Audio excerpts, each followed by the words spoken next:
Bom, boa noite, né, Luísa? Tudo bem? Boa noite, Gostaria de Ricardo. agradecer em nome aí do nosso grupo aí do Laser Micropulsado, você despender seu tempo aqui para conversar um pouco sobre a sua experiência, né? Eu acho que a Heloísa não precisa nem de apresentação, já é uma figura bem conhecida nesse meio, né, do glaucoma. Então, ela fez faculdade em Curitiba, e depois residência na Unicamp, e depois o doutorado na USP e o pós-doc na Unifesp. E eu a convidei para falar um pouquinho para a gente sobre o, a experiência que ela tem com o laser micropulsado. Então, é com você, Luiz. Ricardo, obrigada pelo convite. É sempre um prazer ir trocar ideias, né, com os colegas e a gente sempre aprende muito conversando, discutindo, né? Então, se eu puder trazer alguma coisa, é, uma experiência para vocês, acho que vai ser bacana. Eu optei, Ricardo, para a gente trazer, deixa eu ver se eu estou conseguindo compartilhar aqui. Aí.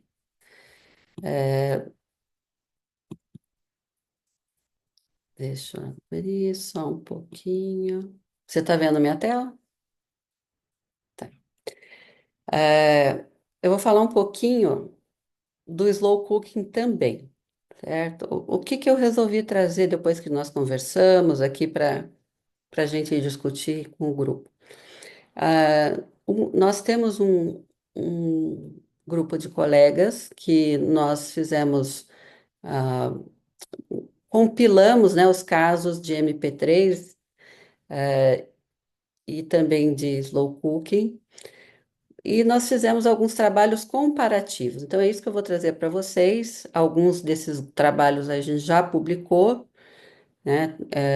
São quatro trabalhos, três já estão publicados, o último ainda não, e um a gente apresentou no Mundial de Roma, de 2 anos atrás. Então, o primeiro deles que eu queria compartilhar. Nós já publicamos nos arquivos brasileiros e nós utilizamos a ponteira do laser da Iridex, né, o laser em todos esses pacientes foi com laser da Iridex, a ponteira, a Heavy 1, né, não o segundo modelo, tá? Então, todos esses, a princípio, são com a ponteira original. Nós incluímos aí 128 óleos, né, comparando tanto a segurança quanto a eficácia de, do MP3, do mico pulsado, em relação ao slow cook. E nós tivemos os nossos critérios, né, de análise foram redução pressórica acima de 20%, ou o critério B, que seria a pressão entre 6 milímetros e 21 milímetros de mercúrio. Observem que a gente tem umas críticas do trabalho, como esse estudo foi retrospectivo, os pacientes que fizeram, né, esse grupo são pacientes com ângulo aberto que foram submetidos a MP3 e Slow Cook.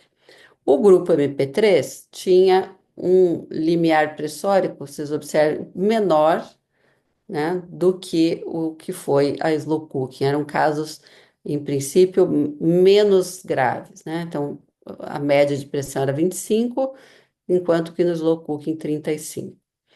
Pressão após o tratamento, em torno de 14, então a gente de 25 foi para 14, teve uma redução em torno de 11 milímetros, enquanto que no slow cooking a redução foi maior, então o limiar pressórico inicial era maior, reduziu para 19, essa redução aí foi em torno de 19 milímetros. O grupo do MP3 aparentemente usava mais colírios do que o grupo do slow cooking, porém, esses pacientes aqui, a grande maioria deles utilizava Diamox via oral, enquanto que os do slow cooking não. Então, nós tivemos essa redução aí desses pacientes de 3,5 colírios para 2 colírios, que é o que a gente acaba vendo na prática, a gente reduz colírio nos pacientes, e o slow cooking teve uma redução maior, né, do número de colírios. Dos pacientes que, desse critério A, quantos que a gente conseguiu sucesso completo no grupo MP3? Nós conseguimos cerca de 30%, né? 30% dos pacientes sem colírio, certo? Utilizando o MP3. No grupo do slow cooking, a gente conseguiu 17% desse sucesso completo, não sucesso qualificado, certo?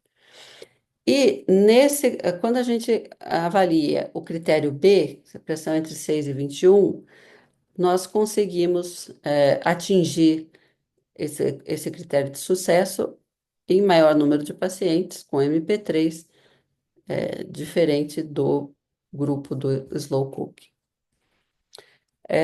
Aqui eu trago alguns gráficos desse trabalho, então, esse estudo aí a gente está disponível nos arquivos, né? Ele é open access, então você pode ter acesso ao estudo na íntegra. Mas a gente observa esse perfil pressórico, né? Nos pacientes com glaucoma de ângulo aberto, não tinham, né? Pacientes com glaucoma refratário, a gente observa esse perfil, né? Houve uma redução e essa pressão se manteve ao longo do tempo, né, durante um ano de segmento. No slow cooking, a gente observa uma certa flutuação pressórica, né? Aqui, em relação ao número de colírios, né, redução do MP3 com o slow cooking. E esse dado aqui é interessante, que é a curva de sobrevivência, né?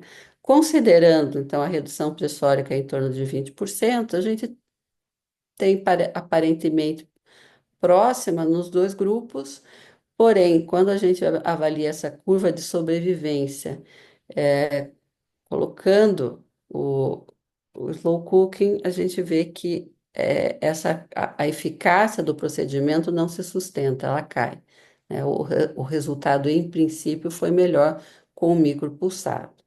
E o que que foi melhor com o micropulsado também? As taxas de complicação. A gente observa que a gente teve poucas complicações, né, aqui no grupo micropulsado. Claro, existem, né, no total aí dos 128 óleos, nós tivemos aí nove complicações, enquanto que o dobro né, houve quase o dobro de complicações no grupo slow cooking. Sendo que, quais são as complicações para edema de mácula, né, que nós estávamos conversando até, Ricardo, sobre destruição de corpo ciliar, é um procedimento altamente inflamatório, então, edema de mácula, fitizes, perda de linhas de visão e também perda de percepção luminosa. Então, paciente que tinha já um quadro refratário, avançado, chegou a perder visão. Então, foram complicações que não são muitas, mas são graves, né? Bastante graves. Esse outro estudo nós fizemos com glaucoma congênito, que são poucos casos, né? A gente tem um pouco de receio em fazer laser em pacientes com glaucoma congênito. Esse estudo também foi publicado já no European Journal, e ah, nós comparamos da mesma forma os mesmos critérios de inclusão, então, a redução acima de 20% ou a pressão em torno de 6,21 em pacientes com congênito. Nesse estudo, vocês observem que os valores pressóricos eram semelhantes em ambos os grupos e a redução pressórica foi discretamente pior no grupo MP3, comparado com o slow cooking. E os pacientes usavam o mesmo número de medicações, e a redução, houve redução do número de colírios em ambos os grupos, né? Essa redução foi maior no grupo do slow cook, porém, da mesma forma, um maior número de complicações, que a gente vai mostrar aqui no grupo slow coagulation. Tá?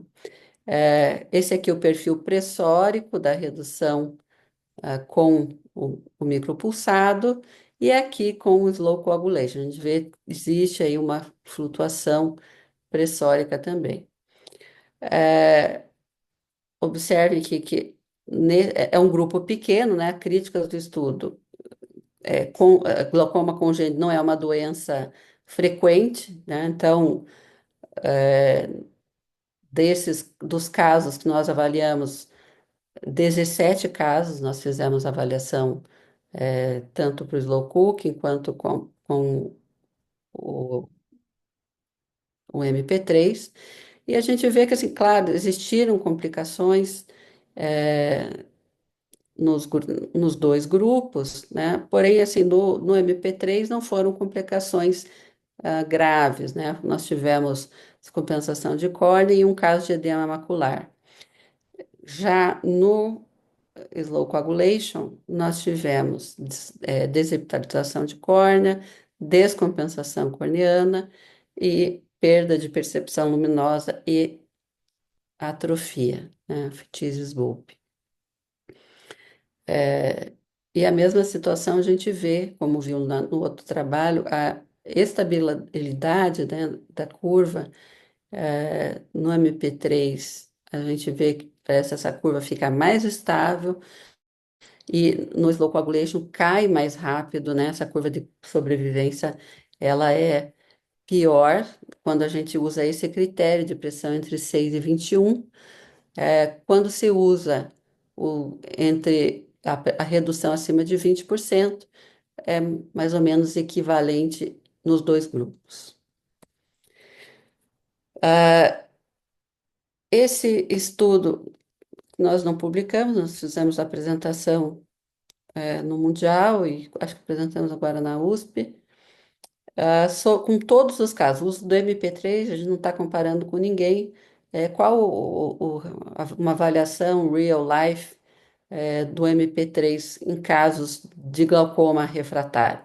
Então, desses casos, no total, utilizando aqueles mesmos critérios, a gente observa, né, que a principal indicação dos nossos casos foi glaucoma primário de ângulo aberto, seguida dos glaucomas secundários, né, 20% eram glaucomas secundários. Alguns casos de congênito e poucos, né, de ângulo fechado e de glaucoma de pressão normal, também tem alguns casos. A redução média que foi observada foi de 11 milímetros de mercúrio com o procedimento, né? 11 mais ou menos 8, né? Promovendo, né, uma redução do número de medicações em torno, eh, de 2,26 em todos esses casos, com uma baixa taxa de complicação. Então, a gente não observou complicações em 85% dos casos, tá? O que eu acho que para um procedimento em glaucoma é algo que a gente pode dizer que é bastante seguro. Esse, esse estudo a gente publicou no Mundial com alguns colegas aqui da América Latina, sobre já usando a ponteira nova, né? A Rev 2 da Iridex.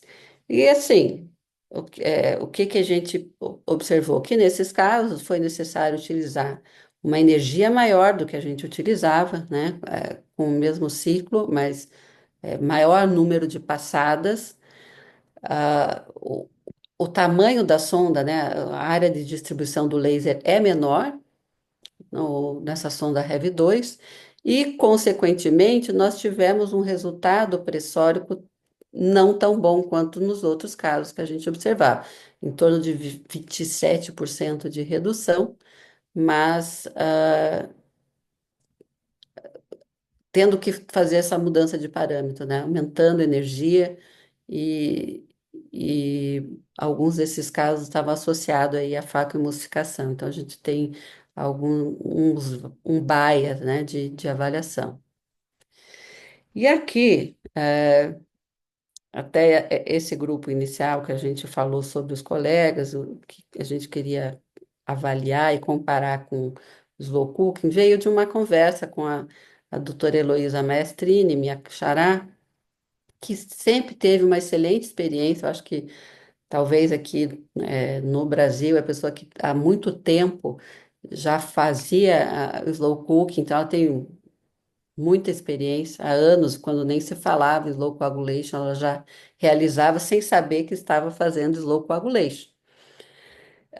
Então, o que que nós pegamos? Nesse mesmo período de tempo, né, que seria de 2017 a 2021, esses casos, e pegamos os casos dela. Então, selecionamos aqui 289 casos em slow coagulation, utilizando esses critérios, né?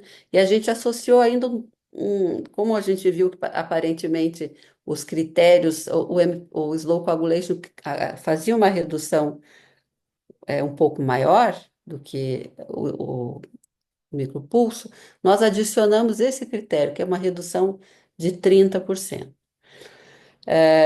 Então, o que que a gente observou? Que são casos que vão para slow coagulation mais graves, né? Embora a gente observe uma redução interessante do perfil pressórico, né? A média de redução foi em torno de 20 milímetros, 23 milímetros, né? É uma redução bem significativa.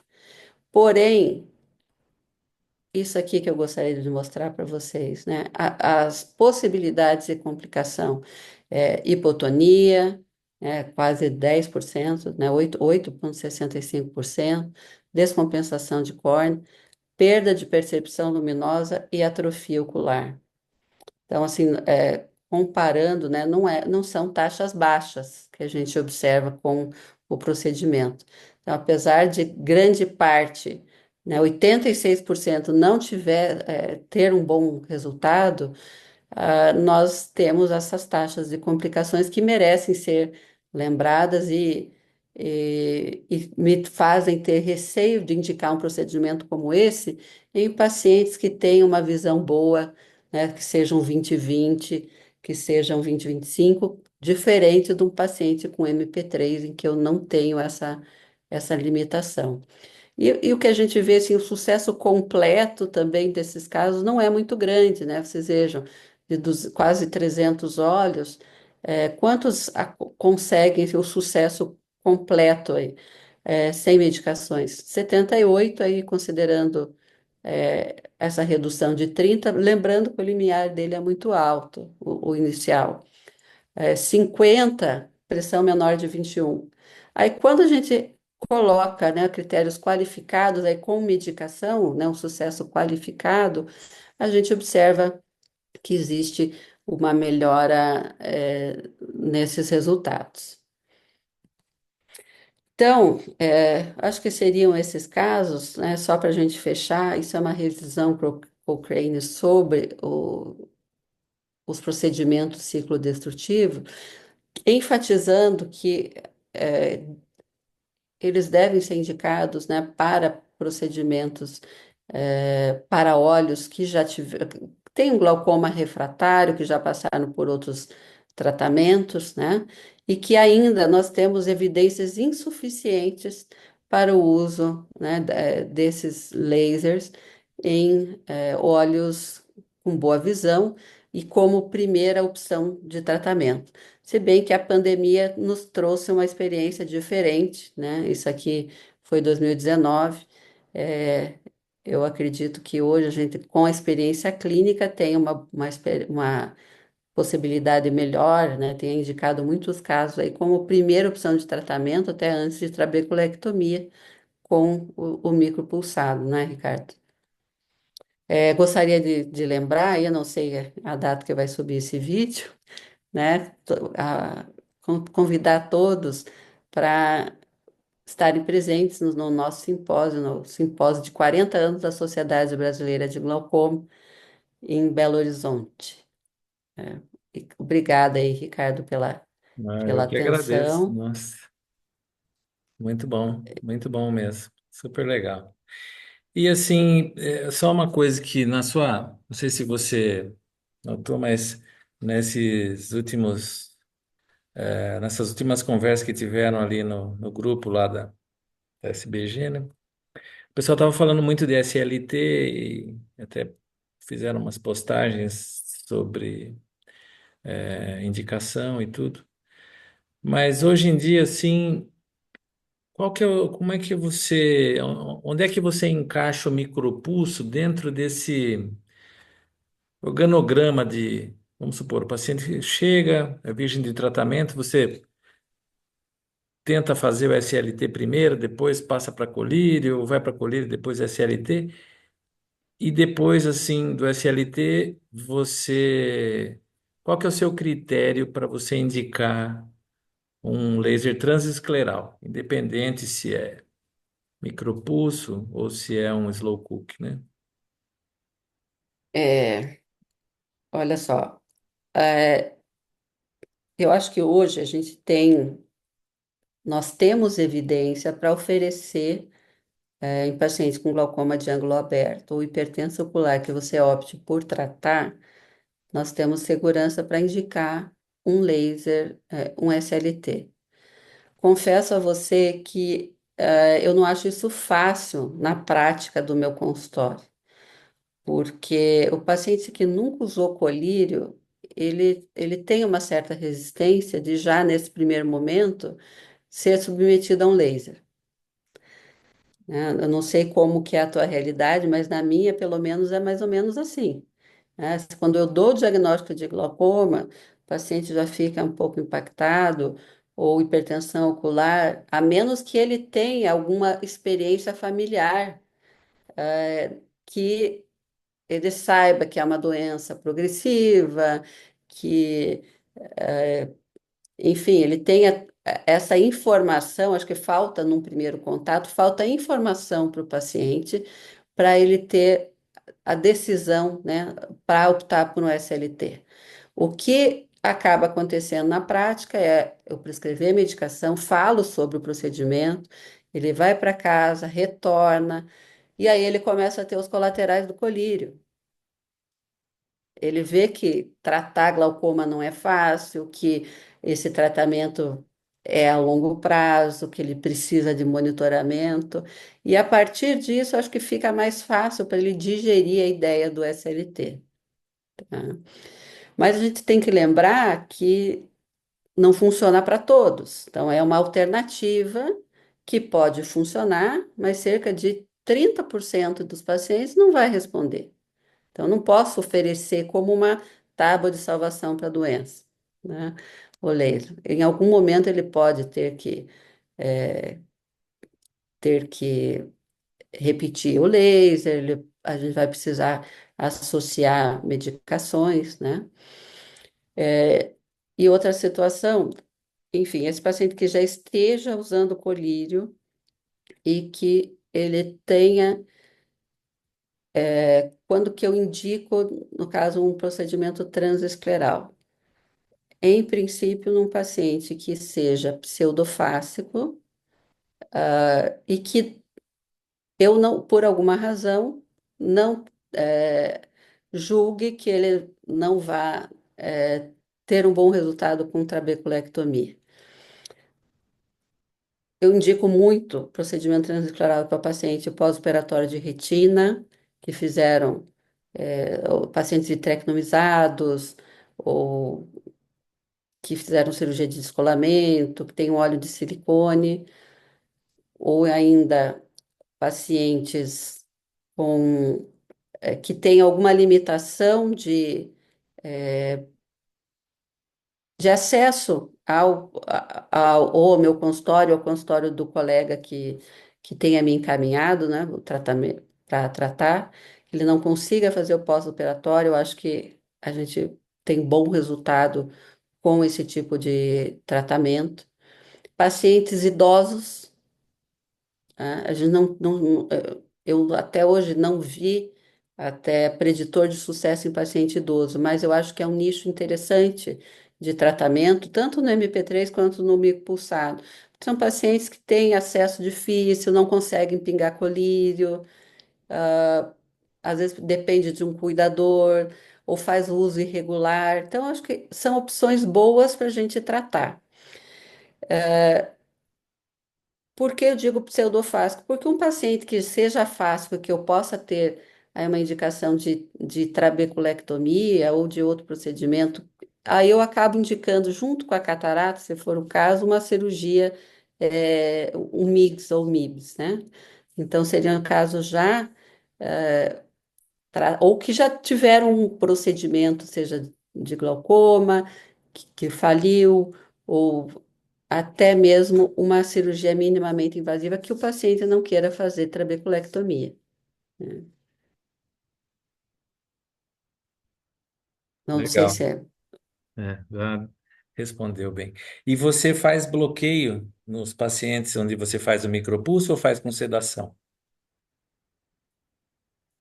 Quando eu faço binocular, às vezes eu faço um binocular, paciente de fora, aí eu bloqueio um olho com bloqueio caruncular e sedação, o outro olho eu uso para deslizar a sonda Xilogel, então dá uma aprofundada no bloqueio, não faço, não bloqueio os dois olhos. E esse bloqueio rápido, aí em torno de 1, 2 horas no máximo, ele já desfez, então ele vai para casa, eu acabo vendo os pacientes, quando o paciente é de fora, eu acabo vendo no mesmo dia, antes de ele ir, né? Então, já sem o bloqueio, meço a pressão para ajustar medicação.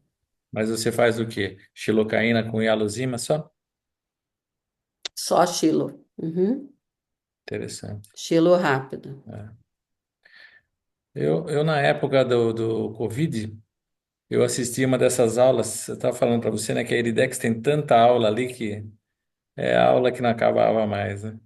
E eu vi um suíço que ele, como eles não podiam ir para o hospital, porque só faziam cirurgias de urgência, então ele levou um anestesista no consultório, o anestesista dava um, um injetável no paciente, ele fazia os pacientes sentados assim no consultório, sabe? E aí eu pensei, falei assim, puxa, mas como é que só com sedação esse negócio dói, né? Porque a gente tem essa noção do transescleral convencional, né? Que é uma coisa, uma dor terrível, né? O paciente fala quando não pega direito a anestesia e tudo. Uhum. E aí eu conversei com a minha anestesista, mostrei para ela o vídeo e ela começou a fazer para mim já faz anos já. Ela faz um Propofol e qual que é outro? Ela faz uma combinaçãozinha lá. Todos os meus pacientes nesses últimos 2 anos é só com sedação. O paciente sai com o olho aberto do procedimento. Todos. Muito E, bom. fentanil com propofol. Fentanil. E Uhum. o paciente, fentanil é a droga da alegria, né? É um perigo isso, né? É. Mas o paciente, ele termina o procedimento, ele fala assim, nossa, mas eu estava num sono tão gostoso. E quando está programado para fazer os dois olhos, eu já vi assim, eu vi assim, não estou fazendo propaganda do método, mas o paciente ele fala, quando é que nós vamos fazer outro? Porque ele não sente nada, ele não vê nada, e isso foi uma coisa assim que para mim foi muito bom, porque diminuiu muito essa rejeição ao tratamento, o fato de eu falar que é feito, que a pessoa sai de lá com o olho aberto, que nem uma faca, né? Uhum. Eu achei muito interessante. E se a gente não teve até agora nenhum problema, assim, tem mais de 80 pacientes já que a gente fez desse jeito. E você faz, Ricardo, analgésico endovenoso também?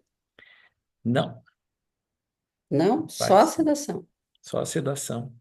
E é interessante porque eu dou para o paciente Toragesic. Eu levo um Uhum. Toragesic para ele. Falo assim, olha, põe embaixo da língua, volta para, vai para casa, daqui a 12 horas, se estiver doendo, você põe de novo. Muitos falam que não tomam nada. Então, talvez assim a gente até superestime um pouco a dor deles, né? E, e eu vejo muito isso assim, porque eu faço bastante em homem, né? E homem é muito mais dolorido do que mulher. É você que está falando isso, não sou eu. É, mas é, tô mesmo, né? E olha que o meu Limiar limiar de de dor é dor mais é alto, alto, né? mas eu não consigo competir com vocês aí, né? Então, Eu costumo fazer analgésico, né? Endovenoso e, e dexametasona também, porque já tive edema macular, uhum, bem edema macular que acabou indo para os Urdex, tá? entendi. Um paciente que a gente acaba atendendo o paciente encaminhado, né? É, E às vezes e veio do colega para o procedimento. No fim, essa paciente tinha um histórico de herpes, uma uveíte, desculpe, não era herpes, era uveíte de muitos anos inativa uhum, e acabou fazendo um quadro, né, de edema macular bem significativo. Então, depois disso, eu passei a fazer dexametasona endovenoso para todos ah, e não sentem dor e não prescrevo mais analgésico via oral. depois. É feito no Legal. intra, no pós-operatório, colírio. Eu também acho que, assim, ele é bem, o negócio é bem tranquilo mesmo, assim. E eu já tive paciente com falência, assim, que não funcionou mesmo. E não tinha jeito, o paciente, a próxima etapa ia ser uma segunda track, né? Uhum. E eu refiz de novo o tratamento. Aí, no segunda vez, aí abaixou, né? E não precisou ir para uma cirurgia fisturizante, mas o paciente também, mesmo tendo feito depois de 60 dias, não teve dor, não teve nada também no mesmo olho, né? Então, Ricardo, deixa eu te fazer uma pergunta. Eu sei que você tem um volume bem considerável de MP3. Qual que é a tua taxa de repetição? olha, eu fiz uma. A gente começa a ficar anotando coisa para ver, né? Depois Uhum, mostrar. Mas nesses 7 anos, eu já tive, eu tive que repetir em 7 pacientes. Mas eu tive pacientes também que morreram nesse período de tempo. E a pressão estava subindo de novo. uhum. E que provavelmente ia ter que fazer novamente. Mas a minha média de duração, assim, eu não sei, mas é alta. Então, tem pacientes assim que É, foi feito há 4 anos e eu não tive que fazer novamente. é isso que eu queria falar para você, que é o que eu observo, e a gente via, talvez fosse questão até de experiência inicial com o laser, É, né? Hoje eu acredito que você faça isso também. A gente adequa um pouco os parâmetros conforme a é, gravidade da doença, o limiar pressórico, né? A gente é, ajusta esses parâmetros do laser. E com isso, nós atingimos resultados melhores. Então, eu tenho observado uma estabilidade muito grande desses é, pacientes que fizeram. é isso mesmo. E dá para. E uma outra coisa interessante, você falou que você gosta de fazer em paciente pseudofásico, né? E eu costumo fazer o seguinte: o paciente que vem com catarata, usando uma prostaglandina, com aquele olho vermelho irritado, eu falo para o paciente: olha, nós vamos fazer um laser primeiro, nós vamos abaixar sua pressão, tirar a prostaglandina, e depois a gente vai fazer a faco. Então, isso para mim virou uma coisa assim que que virou uma rotina para todos esses pacientes com prostaglandina que eu vou fazer uma faco. Eu, antes da faco, eu faço o transescleral. Também foi uma coisa muito bacana, porque o paciente ele volta depois com um olho branquinho, né? E o outro com aqueles cílios enormes, olheira vermelho, né? Uhum. E assim, a pessoa mesma, ela fala assim, olha, quando é que vai fazer no outro olho? Porque assim, visualmente a diferença é muito grande principalmente quando usa assim triplenex, está usando um triplenex, né? Nossa, ou então uma latanoprosta junto com mais dois outros colírios, aí o olho já está todo superfície, né? Mas é isso, a gente vai ter muita coisa para conversar lá no congresso, né?